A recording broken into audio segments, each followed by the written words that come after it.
Yes, buddy. Yes. Yes. I promise I'll be right down to play. I promise. I just really have to do this. It's only going to take me about an hour. Will you just go downstairs and play? Okay. Yes. Mommy loves you. Thank you.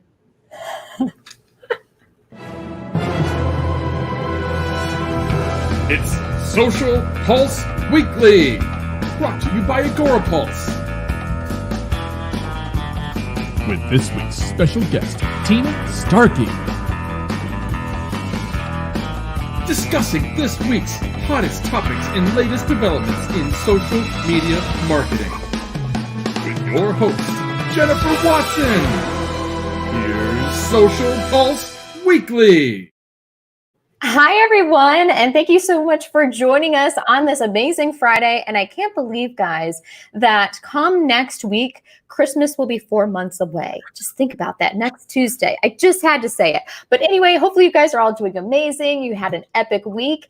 And if you're joining us for the first time, we actually have a lot of new people in our Facebook group that we're streaming live to as well. And I just want to say a big welcome to all of you. And if you're joining us for the first time on our Facebook page, on LinkedIn, Periscope, thank you so much for joining us. We're here to have a great time, to learn and support each other. So if you're watching us, let us know who you are, where you're watching us from, and something that you're excited about that you achieved this week. With all that said, welcome to the show and welcome to our amazing show sponsor, Jen Cole. I just want to talk about how amazing she truly is. She is a relationship marketing account manager at Now Marketing Group and is the owner of Xstand, which I'm using one right now. Otherwise, I'd show it to you. But it's kind of like my whole setup is around it, so I can't really move it. But it's a bamboo portable standing desk brand. Jen has been social media marketer for 7 years with an interesting mix of both agency and big brand experience under her belt.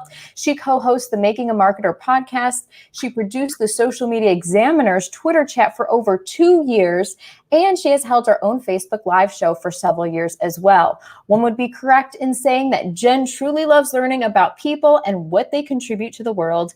Building community through relationships is one of her biggest passions. So Jen, thank you so much for being our show sponsor. We've got Deb Mitchell in the house as well. So we're so pumped. I have one of my really good friends on the show with us that I'm going to be asking her a lot of different questions. And if you're in the nonprofit group, you're going to learn a lot. But even if you're not, you're going to learn how to market on a dime and learn some really cool techniques as well. But first of all, let's get to some social media news, right? There's always a lot going on. The one constant in social media is that there's always change. So let's geek out a little bit. Instagram this week is rolling out proper QR codes to let you follow accounts quickly. Now, this is kind of fun. They're actually really neat if you play with them. You can kind of tweak them and tailor them. They did a really good job. So, and this isn't the first time that they've actually tried this. They've attempted the scan and add model either. In 2018, they launched a feature called name tags, which worked much the same as scanning QR codes. But the difference with this new version now is that it can be scanned by any camera app which supports generic QR codes, including the stock camera on iPhones and Pixels, for instance. And the feature is primarily aimed at businesses, but anyone can use it. And it's pointed out by The Verge that some restaurants have been embracing QR codes as a way to allow customers to access menus on their phone rather than passing along a grubby kind of physical menu. A lot of restaurants in different places are using QR codes for different things. So this is awesome, guys. If you haven't tested it out, definitely do so. It's neat. Brian Fanzo also has tested it out in our Facebook group. I made this post in our Facebook group, and he did a screenshot of his QR code, which is awesome. It's personalized to him and his brand. So definitely go check that out. And it's really easy to create one yourself. Simply go to your profile, tap the hamburger menu and select QR code. Might still say name tag instead, but the switch should happen very, very soon. So all of you in favor of QR codes, definitely let us know. And good evening to Rebecca Ward, who is watching us from the UK. She said, I did an Instagram reel about QR codes today. So awesome, Rebecca. Thank you so much for letting us know that. And if you have a screenshot of your QR code, I would love to see it because I think that is awesome. Now, we have some more news when it comes to Instagram. They've rolled out suggested posts to keep you glued to your feed, as if you don't spend enough time on social media already, right? So Instagram is expanding its feed with the launch of suggested posts. So what that means is once you finish your feed, it'll have more posts, suggested posts from people that you don't follow to try and actually get you to entice into more people and their content and potentially follow more people as well and stay longer on the app. That's kind of their main goal. Now, this is not the same as Explore. It's kind of different. The content and the posts you'd be seeing would be related to the content that people already follow, whereas Explore aims to point people toward adjacent content. So this is just another thing that, you know, Facebook, Instagram, they're trying to do to keep you glued to the app. And I have a feeling this might make me spend even more time on Instagram. I think between Instagram and TikTok, I get into these Instagram and TikTok kind of funnels. I don't know about you. And I spend so much time on them sometimes. And so I would love to know, with everyone who's watching us, what social media app do you spend the most time on every week? Let us know. I would love to see it. And I would love to hear it. If you're like me, it just, once you get excited about something, you just get into this tunnel of finding more and more content about it. With that said, Facebook has been doing a lot of tests when it comes to TikTok style apps and features, and they're testing a new short video format in India. They're kind of going all out on the short form videos. And after flirting with the idea in Lasso, a TikTok clone, it tested in select markets and adding a similar feature called Reels, which we all know that, and Instagram, which was released just a couple of weeks ago. They are exploring a new short form app for Facebook. Now they're testing this out in India, which has their biggest audience base right now. So in the current avatar, short videos has a dedicated section within the news feed. On top of it sits the create button tapping, which prompts Facebook camera to launch, and users can browse through videos by swiping up. Very similar to TikTok. So I'm interested to see how this test runs in India. It's only in India right now, but I have a feeling probably in the next couple of months, they may be testing it out or doing other things, releasing that in the US and other countries. So keep an eye on that, guys. TikTok and the short form videos are not going away. So if you haven't embraced it yet, definitely do so. And one last thing about Facebook, man, lots of news. Facebook adds new page follow settings to control which updates you see. So I think this is actually kind of cool. And so the Facebook actually mentioned this about a month or so ago about trying to, update the controls for people following pages. So it's looking to give users more control over specific posts and updates they see from each page that they follow. So with this new update, users can now follow either all updates from the page or a selection of posts, which is highlights, all updates or none, videos, highlights, all or none, live videos, or offers, which means that technically you could follow a page but only get alerts about new offers they post. So this is something interesting, and this is better for the user experience as well, and may allow for more pages to get followed when people can actually select what information or what posts they get from that feed in their own feed. So I think this is new. Let me know what you think about this, because I think that's great as a consumer and someone that follows a lot of pages. It will reduce the content that I have to focus more in on the content that I want to see in my feed and from those pages, which I think is always great news, right? So I think that is fantastic. So let us know what you love about the news and what is your favorite news article or breaking news when it comes to social this week. And we've got Rager in the house too. Rager, how are you? We've got Scott, we've got Brian, we've got the whole crew. So let's talk about how amazing our guest is. So Tina Starkey, Let's talk about her for a hot second.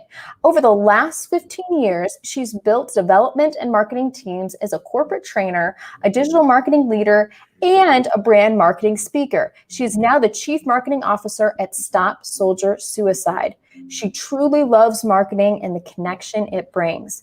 Through the years, she's had successes and failures, like all of us do, in brand marketing, strategic planning, people leadership, and scaling platforms and campaigns in the nonprofit industry.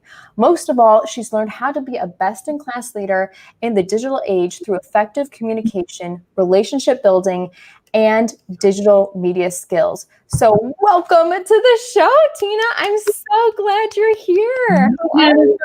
Good to see you. Happy Friday. I know, happy Friday. And you guys, we were talking before the show that Tina and I are both big extroverts. So the whole, COVID thing and still trying to stay at home and isolate yourself, socially distance, has been very difficult for the both of us. So, and I told her, these shows that I do are like my socialization. They allow me to reach out to the world, which is the power of live video in itself, but which is so amazing. And I'm so excited to geek out with you, Tina, because you are brilliant, you're compassionate, and you're driven. All amazing features that I think if we don't have them all, we want them all. And you're the entire package, Tina. You really are. It sounds like I'm on a dating app. Thank you. Can you write my profile? Yes. Everyone's swiping. Yes, they want more Tina. They want it. Yes. Great. Thank you, Jen. It's so great to be here. Yeah, and we've got Carrie Ray. Happy Friday to you. I'm so glad you're here. Y'all have matching corners. We do have matching corners. We purposely did it that way, Scott. This is my new kind of desk setup right now. So yeah, we're testing it out, seeing how we like it. Reger, really quick, said, every day is Friday for me. I get to do what I love to do, design and create software. I love that. Cheers to you. Because once you get to do what you love to do every single day, it doesn't feel like a job. It's fun. And you're really living your full life to the full potential too, which I think is awesome. And then Rebecca Ward really quick says, yes, great as a consumer, but also makes pages set up their game with the content they put out there. There are some pages I would never stop posting coming through from, which I agree too, Rebecca. We've got Christy, super happy fun day to you too, you guys. It's almost the weekend. And if you're watching us from UK, Ireland, and it's already 5 o'clock, hopefully you have a drink in your hand. So cheers to that. I've got water. But let's get right to it. We've got Dave in the house for Iographer. Dave, you're awesome.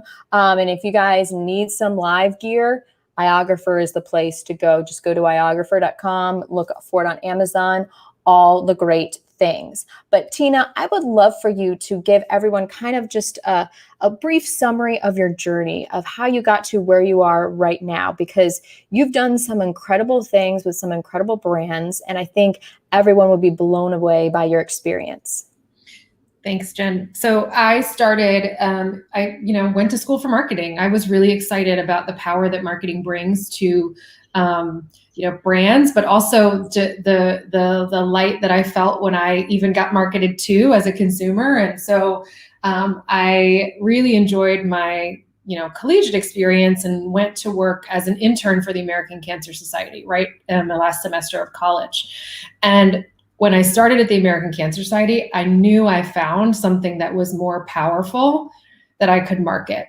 I had experienced cancer in my life. It wasn't something that was super close to me, but I had some people 1 or 2 steps away who had cancer. And I've just felt like what I was doing was so meaningful. So I started really grassroots. I was, first line staff. I got hired as a community manager. It was running the grassroots events that the American Cancer Society still does to this day, called Relay for Life. I really loved it. And this was literally, I was in the generation, this ages me, but I was in the generation that was right before Facebook broke open to be to the public instead of just collegiate.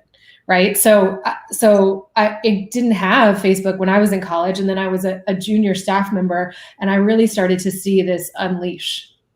So as digital was emerging, I got involved in email marketing. I got involved in online community management, and then eventually worked my way to be the national director of social media at the American Cancer Society. At that time, I was running our big national brands, as well as some of our influencer marketing campaigns, and really trying to get that off the ground. And when I was there, it was just so powerful to see how far it had come. So far that we had, taken this titan in the nonprofit industry into the digital age. I had some really great mentors and peers along that way, and had the honor of making, being part of some really, really awesome campaigns. And then within the past year and a half, I got to meet the folks at Stop Soldier Suicide. I was actually at a Facebook conference and met the founders of Stop Soldier Suicide, and I learned what an incredible experience they were having using Facebook and some of the online platforms and tools. But more importantly, I learned what a crisis we have in our military community with suicide. So I said, I want to help. How can I help? And we came together in that they really needed some marketing leadership. So about a year and a little bit ago, I came to Stop Soldier Suicide, and I've had the honor of taking this really impactful, really growing, like high growth focused brand sort of to the next level on what we can do to help solve this problem. I believe mental health is an issue for our society as a whole. I believe that there are many more underlying, I've uncovered in this role that there's so many more underlying conditions that are affecting the rates of military suicide specifically. And I believe that I can use the tools that we have, the knowledge that I have, the experience that I have to drive revenue for this organization to help save more veterans' lives. So I'm really excited to get to lead this growth team here at Stop Soldier Suicide now. So I'm responsible for all of the growth marketing. So anything that comes in the development side, meaning, money, and also the ability to find people that need our help. There's also this, lead generation that's not just saying that we're here, like, hey, let us know if you might feel a little suicidal or might be struggling, but we're actually getting really aggressive with going and trying to find people who might not even be raising their hand to ask for help, because we believe that their lives matter and that we think they should stay with us. So that's really been my journey over the past 15, 16 years. It's been really, really rewarding to have a career in nonprofit and to get to meet so many great people, to work with so many great brands, to lead so many great campaigns that are all in the name of making the world a better place. Tina, I don't know if I love you. I think you're amazing. And I don't know how anybody could not love you and the passion you have and how you're helping so many people around the world. It's true. Even when you talk about what you do, it just comes out of you. And it's just so amazing. And I love that. And especially now, the past several months, even for me, my emotions, it's a roller coaster ride. And I've talked to several of my friends. They're like, yeah, I go up and down throughout the day, and it can be really tough sometimes. And especially now with a lot of things that are going on, and there's extra stresses about jobs and just worried about getting sick, taking care of if you have elderly parents or grandparents, anything like that. There's a lot of extra stress, which can just cause any kind of other mental, unrest or illness to get even worse.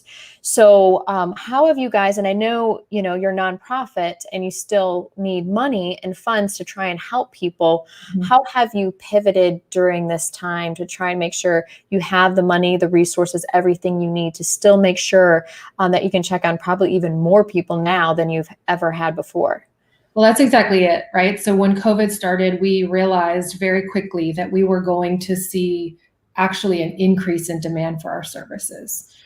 So when we started to employ life-saving tactics to ask people to stay at home, we also realized that for many veterans, for many folks in the military, and honestly for all Americans, if you're struggling, staying at home in isolation might make it worse. We find that many people who are sort of on this path or on this journey or struggling with suicidal ideation are self-isolating anyway. So we've realized that we really have, as a society, a mental health crisis coming in the wake of COVID-19. So we really sort of doubled down as an organization. We decided, we all, as an organization, went to work from home as well, and decided and made sure that we had the tools and the systems stood up so that all of our wellness coordinators, our social workers could work effectively from home to continue to help all of our clients. And then we realized that, a lot of the funding that we were expecting for this year and our budget that we had projected could be tremendously in jeopardy just because of the economic impact that was happening. So as people are losing their jobs, are they being less and less likely to give to charities? Well, working in the nonprofit field for a long time, I also am have heightened awareness about the consumer behavior when there are times of need. So actually, in many cases, it results in an outpouring of public support. And we saw that, right? We saw that through all of people like us who are all of a sudden supporting our medical professionals and local businesses that started to create, use their production tools to make masks or to make PPE or to make hand sanitizer. So we saw this like rise up of people that were trying to help. It really results the same way in charitable giving. People who are struggling are very conscious of how they're feeling, even if say I've lost my job this year, or say I lost someone to COVID. It gives me a heightened awareness of that there are other people who are also struggling. And when we can, as an organization, as a nonprofit, tap into that to make sure that people aren't just holding on to that money that could literally help us save a life, but going ahead and giving it today, even if it's a smaller amount than they would typically have given or they thought they would have given at the beginning of the year. We actually have more, that kind of spreads wider and smaller. And we've fortunately been able to see an uptick in donations overall because of that. And I think that just shows the real charitability of us as a society and how people are coming together to help others. So we did a whole lot of pivoting. We changed, in-person events aren't taking place. And this is something that the nonprofit industry is experiencing widespread. Major events, big events that raise millions and millions of dollars for organizations can no longer take place because you can't gather in person. And so, one of the things that we did, we don't have a major event. We had a lot of small events, but one of the things that we did is start to bring people together in social communities on Facebook as a group to rally and still do something where people could get together digitally. So, there's been many ways that we pivoted in that way. We're still pivoting. What I love about working for Stop Soldier Suicide is that we're small enough and we're agile enough that we can pivot when we need to, and we're smart enough to make the right decision to pivot when we need to. We don't sort of sit in our sunk costs. We move forward in what the right thing is to do today. So it's been a year of learning for sure. It's been a year of learning and figuring out how we reinvent ourselves amidst what is happening for all of us nonprofits and honestly all of us marketers, all of us Americans during this time. And I love the fact that even despite everything that's going on and people may be only able to, donate less money than they normally would have, you guys are still seeing an increase, which I love, which shows the passion where, as a society, we truly care about one another. And even during tough times, we can rally together and, still come out stronger. And I love that. And Brian Fanzo said, awareness, so powerful, yet often overlooked. Jen Cole said, pivot is almost the word of the year. And this is so true. Like in your personal life, in your professional life, like I swear everyone has had to make pivots with the staying at home with their kids, having to work from home with their career, all of that. Rebecca Ward said, I've really struggled during this time, just juggling kids and work. I can't even imagine how those who've lost their jobs and are worrying about their homes are feeling. And Rebecca, I agree with you too. I was actually getting really bad migraines in April and the beginning of part of May, just trying to juggle and getting used to my daughter Zara at home with me and working, because it's just all the constant, okay, I got to make sure teach her something, do this, do that. Yet I have a live show or a work meeting or something like that. And it's hard. And like she said, like we're blessed to both have jobs. What about the people that don't? It's really, really crazy. And then Jen Cole said, same here. We just found out last night that remote learning is the only option for my boys to begin this upcoming school year. So now it's time to adapt, which is so true. And Brian says, year of learning, how to not let the daily WTFs prevent us from doing what we do best as humans, which is caring. This is very true. I almost actually full blown said what WTF was, but I was about to say that, which is very true. And now we have fire and hurricanes too. There's always a lot going on, but the best thing to do is just, it's okay to be sad. It's okay to not be okay, but know that your life matters. People value you, and there is help if you need it. And that's what you do a lot of, Tina. And one thing you have to do, I know, in nonprofit, it's all about creating lasting, memorable relationships. I'm trying to get that word out. Just so with people who donate. And I know with some of the campaigns you created at the American Cancer Society, like they would bring me to tears. And so I would love to know from you just what kind of tips you have for basically relationship marketing, you could say, and really developing strong relationships, not just making a social post to post, but sparking emotion, sparking someone to take action on a post. I think what's really important is that we're thinking all the way through the continuum of social media, that it's the power of social is that it's a two-way conversation, not a one-way conversation. And so as marketers, and especially traditional marketing, we are really used to and trained to be outbound, right? But the true benefit of social is having that two-way interface. And so I think what's lacking a lot is brands who post and then don't go engage with their users, with their followers. And, I think obviously that's changing quite a bit in today's age, like especially solopreneurs and smaller businesses that really understand that the power of an endorsement by an individual could totally change their sales for this month. And so, I've been advocating very much so to make sure that we're spending time conversing with this community. We actually have found clients, people who are in need of help, who maybe just be making a comment on one of our social posts, but that really actually need to come in and use our services. So staying engaged in those communities and creating ways for the community itself to be peer-to-peer. That's really powerful in the nonprofit space. As I imagine that it is just as much in the for-profit space, but when you're rallying around a cause, having someone else who's been through what you've been through can be hyper powerful.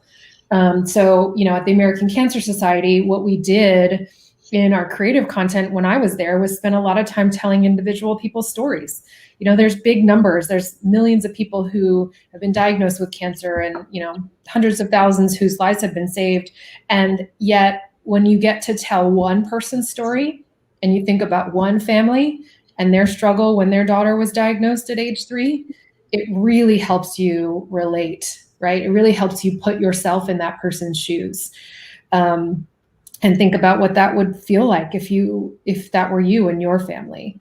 So, trying to do the same thing with the brand that I'm with now, Stop Soldier Suicide, is really tough because we also have this added layer of the social stigma of mental health, right? In our society, not to mention adding on layers of that most of our military is men. And there's this additional layer of stigma around men asking for help or men admitting that they're not okay. So we're really trying to break through that. It's really difficult for someone who has been at the brink of suicide to tell their story openly. But what we're trying to do now is at least get to tell some stories through, quotes, and maybe not showing their face because they're not really ready to show their face yet, but having someone really close to them share, what they felt when they were helping their friend or family member, or that they didn't realize that they were at the brink.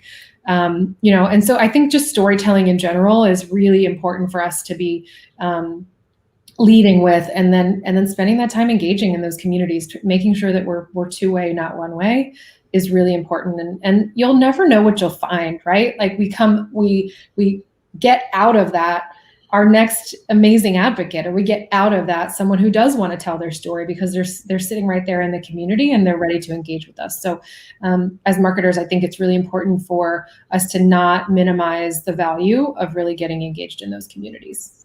And I think everything you said is so true, and especially the fact of storytelling, utilizing storytelling, that is huge because everyone has their own story.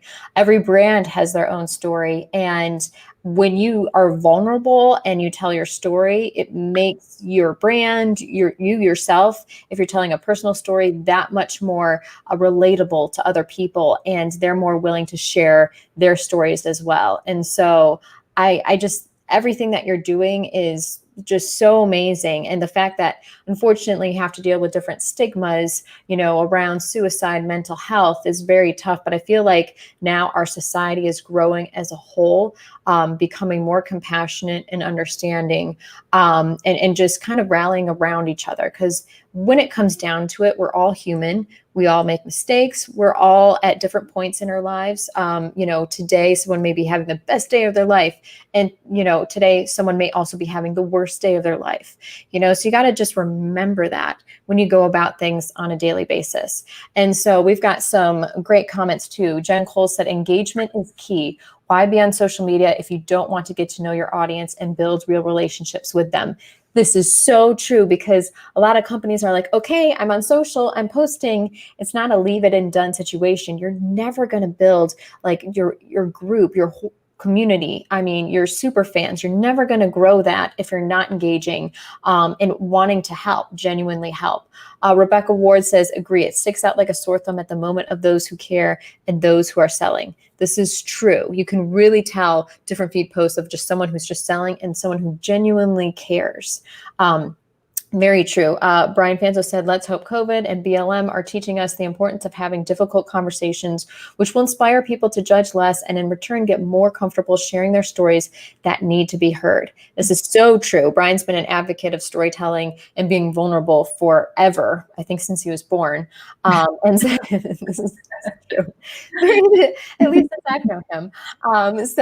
Which is so true, but it's hard. It can be very hard because you're worried about people judging you, but you will actually find your core group and your community and people that really care when you do that. And Rebecca said, I've learned very early never to wish I had someone else's life. You never know what they're going through. This is very true as well. And gratitude is a huge thing, which, it's so powerful. And like you talked about at the beginning, Tina, is being grateful for what you have and what's going on. And so you do such amazing work. And so I would love to know what you guys are doing now that you can't have in-person events.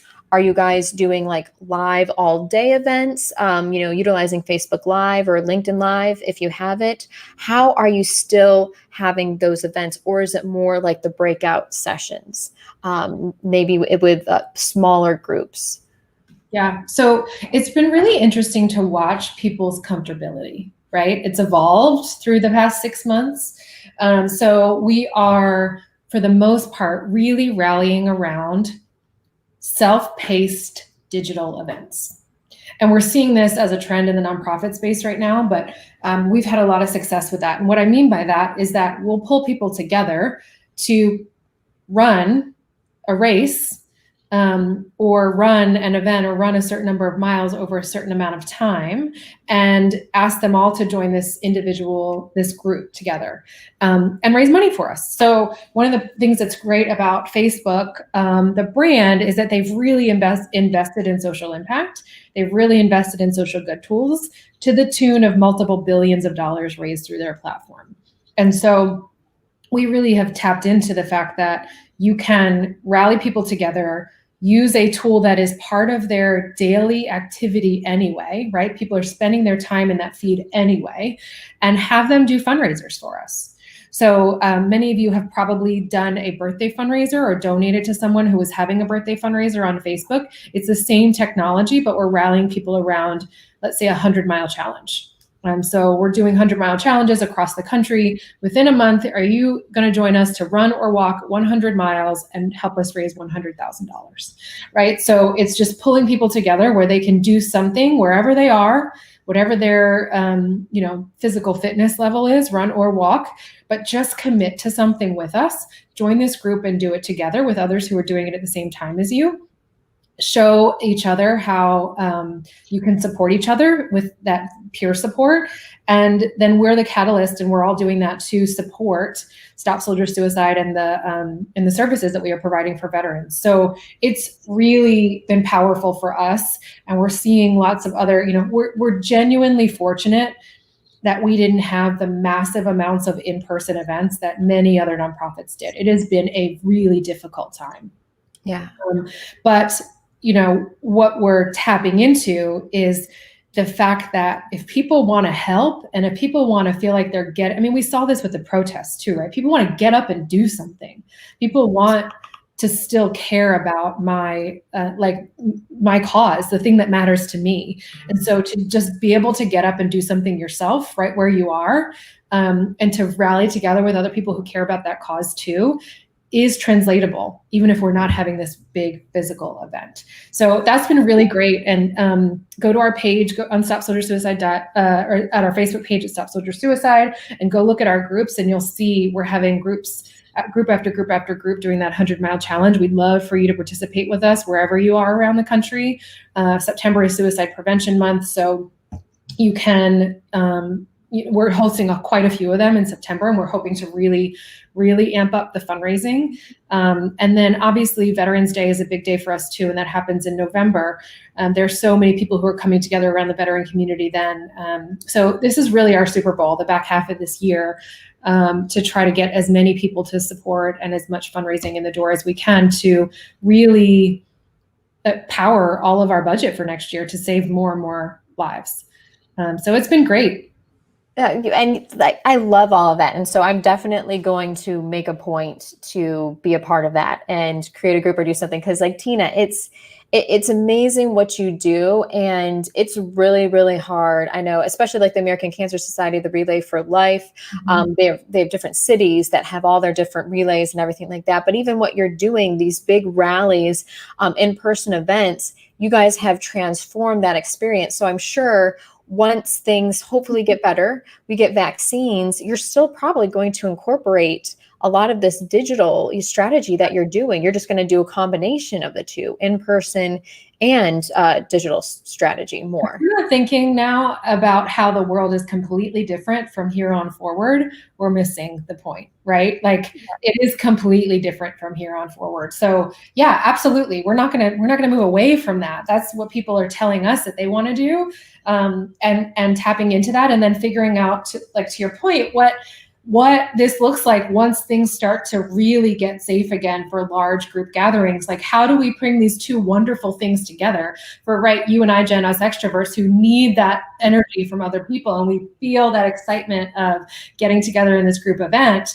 That's still very, very powerful. That hasn't gone away. Same as how we've talked about conferences and the power of networking at a conference where there's this energy, this buzz in the room that you can feel. That's just different when you're doing it one-to-one individually online. So I think, it's a different world now. We're just figuring out what is the right next step to take. And next week it'll be different. And the week after that it'll be different. And we'll just take it one at a time. But really paying attention, like listening to what our consumers are telling us, what our fundraisers and donors are telling us. We're not moving away from digital anytime soon. Which I love, and it reaches more people too, globally around the world. You guys are doing amazing things, and I'm excited. Any way we can help elevate you, we will, from here on out, and especially during September and Veterans Day. And we've got Marissa Callie in the house. Marissa, thank you so much for joining us. She's our show sponsor actually next week. We've got Juan Santiago joining us as well. Juan always joins us. He's amazing and incredible. Hopefully you're having a wonderful day. And Brian Fanzo, hashtag I miss conference hugs and selfies. This is me all. Yeah, I just can't wait till we have our first conference, guys. It's going to be amazing. But with that said, so I know when working for a nonprofit, you have to be frugal, right? I would love to know what are some of the tips and tricks you have for marketing and doing social media on a dime, because and many companies, whether they're nonprofit or not, may have very small budgets.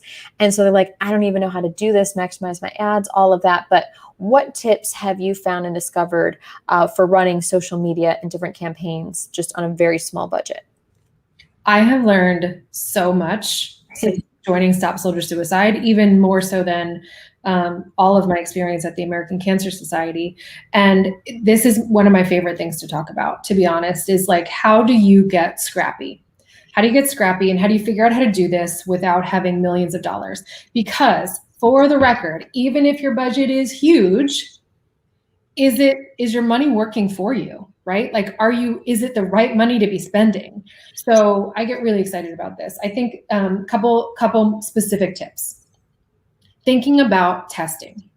Let's test small and win small or lose small before we scale up and prove that something can work. So if you are not quite sure how to run this Facebook ad or execute this campaign, test it with $50 or $100 or something really small first. See what the results are in the first week or so, but really measure that. Don't just sort of throw it out there and cross your fingers and hope. Measure it.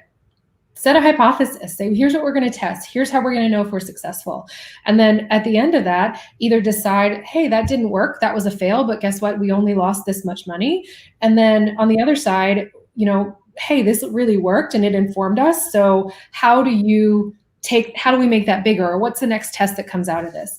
The other thing I want you to think about, and we've been doing this a lot this year because we're trying to move fast with the total rebrand at Stop Soldier Suicide, is the idea of an MVP, minimum viable product. We do not need it to do all the things, like developers work in this agile process all the time, but like even us as marketers can think about not needing to make it do all the things right out of the gate, right? So even if you want this really robust content series and you really want to have high quality video content, maybe just start with one video on an iPhone, just one. And that's okay. It doesn't have to be this big, huge thing the first time. Create what you can with what you have and where you are, and then make the point that you're going to learn from it. And then, once you do, it sort of unleashes the next stage and unleashes the next level of budget or investment that you want to make. But those are two really great ways, is just to start small and test and, put out an MVP. It's really hard to swallow sometimes. Like, oh, but I really wish it could be better. Oh, it's not quite right. Like, what's the downside? Does that, is it okay to drop it and see what happens? If it's not gonna risk your total brand reputation, it's not gonna, tank your company, give it a shot. Because that's the other beauty about social. Like, consumers are super forgiving.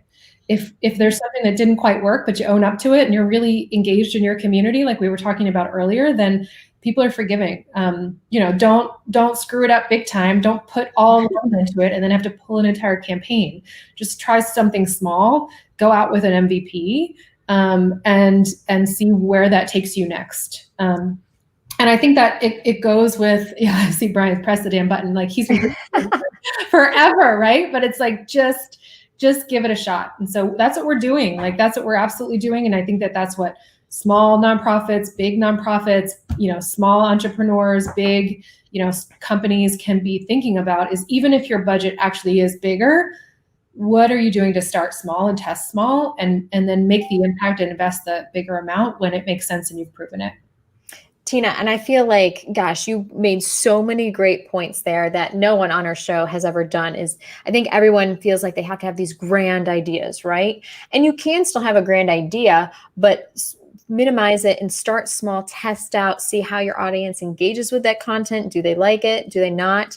Do A/B testing too with different things. But I think people they start off with this huge grand idea, expect it to be amazing, put all the money behind it when they really haven't spent the time to test it. And it's okay to test. It's even better because you learn your audience more. So your grand idea will be something that they will actually engage with and enjoy and want more of. So So I love that. You said it perfectly. Rigger says, yep, agile development. Deb said MVP. What's your minimal viable product? Always remember that. Start small. And sometimes you just have to start. Press the damn button.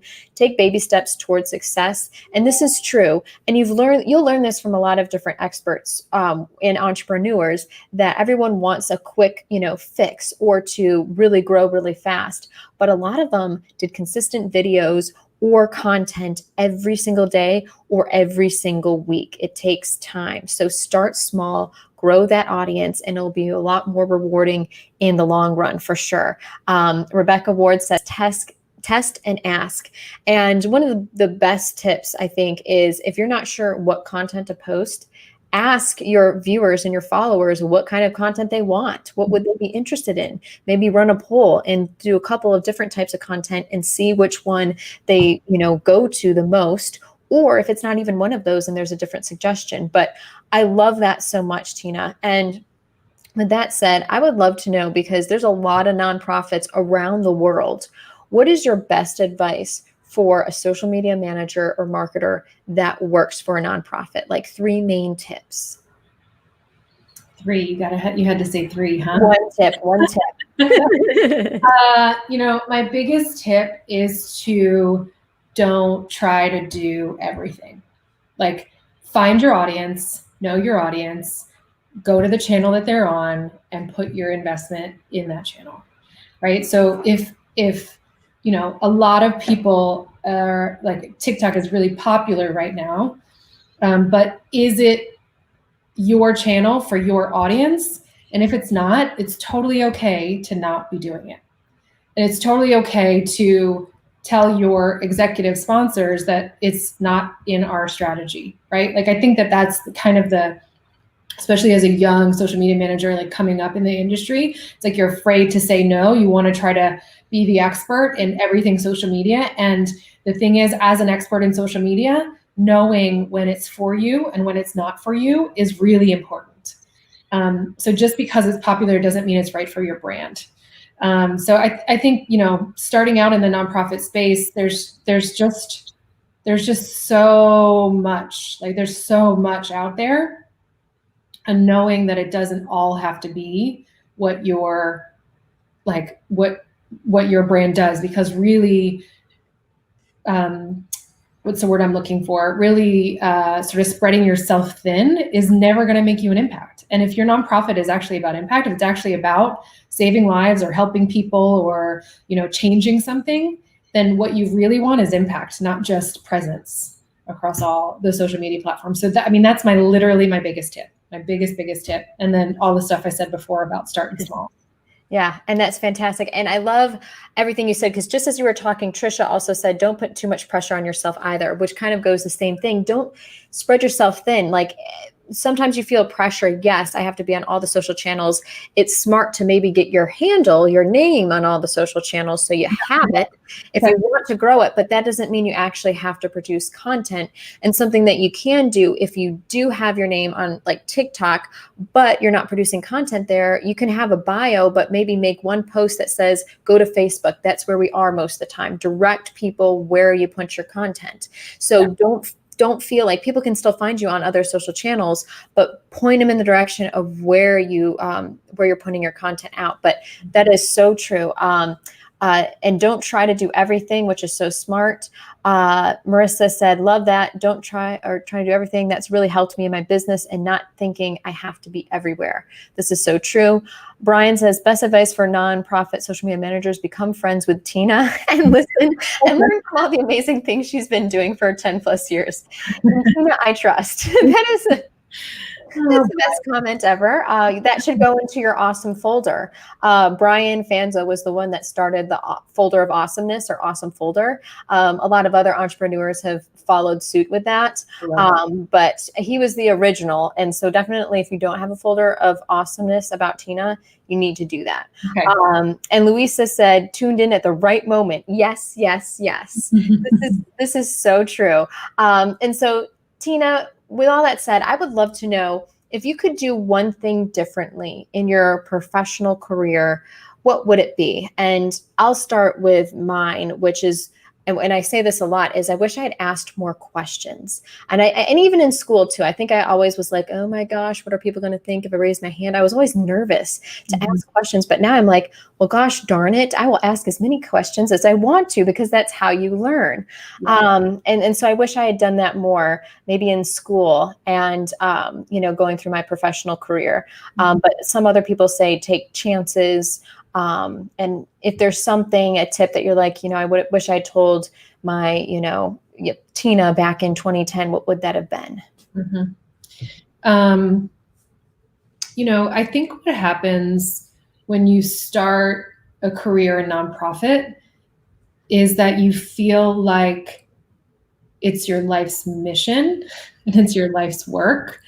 And, it is. I feel incredible amounts of passion for what I do, but also just, I would honestly tell myself to take care of myself more earlier, right? When you work in social, you work 24/7. Yep. And when you are passionate about what you do and you're working in social and you're doing it for a nonprofit organization where you literally feel like what you're doing is saving lives. Which it is. Well, it is. But, one of the things I've talked about a lot is I totally believe that I'm saving lives, but I'm a marketer, not an oncologist. I'm a marketer, not the crisis counselor. Yeah. So in learning that through the years, it's so hard to pull yourself away and to give yourself some time to take a break. But take a break, manage it. Get someone else to cover that weekend and take a real break. And I think that's also really what pulled me to this organization, right? Like, not that it wasn't my own self-driving that kept me going all the time. The American Cancer Study was fantastic at encouraging people to, take the time that you need. But just knowing the overall overarching impacts on your mental health and your family and all these things that start to add up through the years. And I think, for me, what made that really come to life was having my son. Like, he's 4 now, and it just puts things into perspective. And especially this working from home thing is hard. Like, he doesn't have the same separation. And he's literally, every time I go down to get another glass of water, like, Mommy, I don't want you to go back to work. And we talk about, like, I work so that we can afford our life and so that we can do fun things together. And because I'm helping people, and not, because it's not just about the money, right? It's about, I genuinely believe that what I'm doing is helping people and I want that meaning in my life. But just balancing all of that in your mental health, because for all of us, like, this stuff is hard. What we're dealing with this year is hard. Not having kids to send to school and daycare is hard. Even if you don't have, childcare issues, just dealing with what we're dealing with in our society is hard. So, taking a little more time through the years to take care of myself and to prioritize things and put things in perspective. What I like to say is right-sizing things, right? Mm-hmm. Right-sizing, like making sure that it's in the right size box for whatever it is. So there are times in which, listen, I'm an adrenaline junkie, and when there's an issue or when there's something really impactful that we can do, or a campaign, like, I'm right there and I love it. But then taking that time afterwards to be like, okay, I just worked 60 hours a week for the past 3 weeks. Let me take this weekend off legit and actually maybe remove the social channels from my phone, and just really, really take that flex time to care for yourself. And so what I now see about growing in your career and really coming up, whether it's nonprofit or any other space, is that your talents are valuable and that you're giving them to that organization because you believe in the organization and the mission and what you're doing. And it's not the only organization that exists, and you could go somewhere else if you needed to. And I think a lot of people in this COVID time, where so many people have lost their jobs, especially if you've been someplace for a really long time. I was at the American Cancer Study for 15 years. It was hard to leave. It was really one of the hardest decisions in my life. I've been with the only relationship I've had longer is the one with my husband. So, like just making sure that you understand that it's your life and your life comes first, and your career doesn't roll you. And that's such amazing advice. And everyone is just echoing you. Brian said, Jennifer, take notes on Tina's advice about this break concept she's talking about. And so, yes. And this is true for like Tina. Oh my God, we are so like the same person. Cause I have a 3-year-old, my daughter. And so, and 3. yeah, she just turned 3.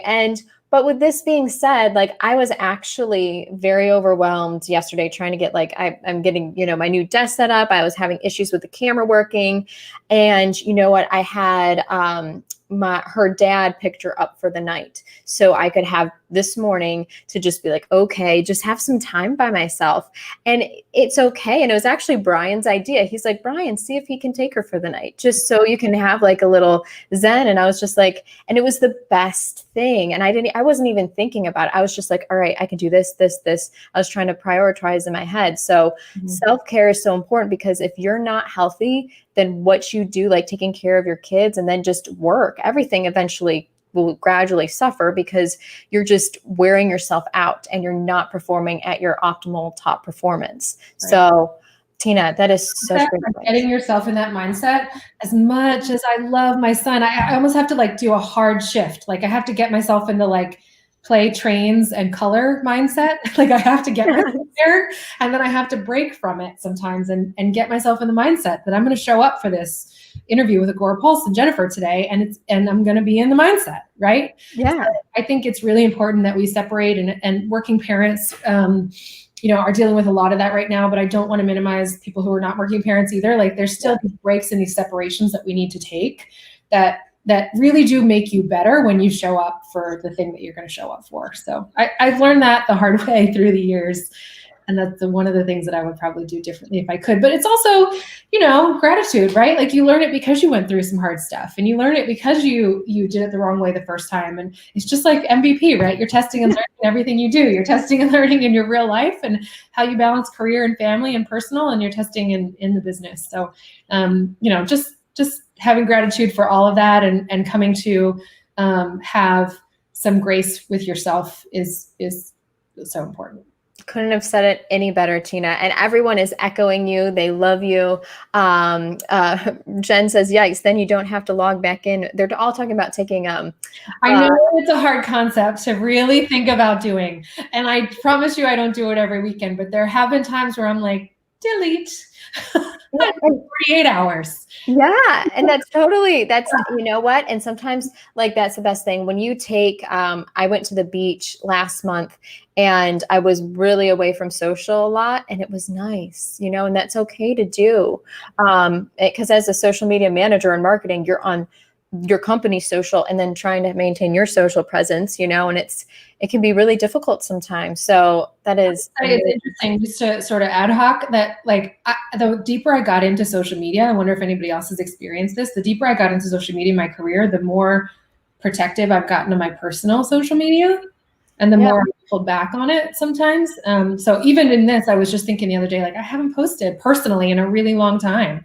And I think it's all about that balance, right? Because when you're spending all day, every day at your business, in your business role in the channels, that it sometimes doesn't feel as natural to go post personally. So that's just been my experience. I don't know if anybody else has felt that. No, I get that sometimes too. And I think probably every person that does run social for a brand or does some part of that feels the same way too. So I totally get that, Tina. And oh my gosh, I can't wait for this to be over with so we can actually meet up at a conference. We were talking about that before the show. But with that said, I can't believe it's been almost an hour, Tina. So we're going to get to our fun little trivia. And this is trivia. These are 2 questions, guys. And you can win an Agora Pulse t-shirt or mug. It's your choice. And it's focused around LinkedIn. So we have our amazing Social Pulse Summit LinkedIn edition next Wednesday, August 26th. It's an all-day event and it's free. We want to help you. If you've lost a job or you're struggling to strategize with LinkedIn at all, we have 29 sessions, 2 live keynotes, and then 27 breakout sessions. We're having live table talks as well. So much going on just for you to help you guys. It's 100% free. All you do is just have to register, and that's it. And there's some amazing door prizes as well. So since that is focused around, yes, I love our producer. He's like, she's going on it. She's talking about the summit. Let's do it. So this is these are all the speakers. This is the event. So we're so excited about this. So go to summit.agorapulse.com and just register. And once you register, if you're not watching us from our Facebook group, Social Pulse Community, make sure to join that as well, because that's where we're going to be having the live table talks exclusively in that group and a lot of other fun things. But with that said, we have some geeky 2 questions on LinkedIn trivia. And are you guys ready? I'm ready. So Tina, you can say what you think, but we're like, I know the answer, so I got to try not give them away. This is the problem, Tina. Sometimes I want everyone to win, and I give away the answer too easily. So the first question, guys, and this may be easy, this may be hard, I don't know. What year was LinkedIn started? What year did LinkedIn start, guys? Was it 2003, 2004, 2006, or 2007, guys? And when you answer, do 1-A, 1-B, C, and D, so we know that you're answering the first question. But you guys, let us know. Tina, what do you think? I was actually, when I Googled this, I was like, I was a little surprised. I would say, just knowing how entrepreneurial businesses start, I'm going to say that it was around before we all knew about it as widely. So I'm going to go with A, 2003. And Marissa said 2003 as well. Jen said 2003. This is apparently an easy question, but yay, 2003, guys. I love you guys. All right, guys. So this number 2 is the deal breaker, guys. Okay. So I thought that was gonna be a little bit trickier, but all right. So number 2, how many companies are currently on LinkedIn? There have been some recent stats out. I don't know if everyone's seen it.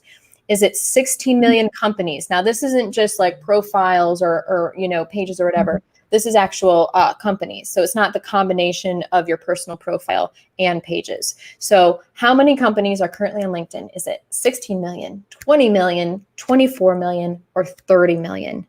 This is serious, guys. This is serious. It's like a tiebreaker between everyone. So what do you guys think? I'm not going to say a word. I'm going to try not to. Rebecca Ward said, oh no, she said 1A for the first one. Good job, Rebecca. I love you, Rebecca. What do you guys think for number 2? Everyone's waiting for me to talk and say something, I think.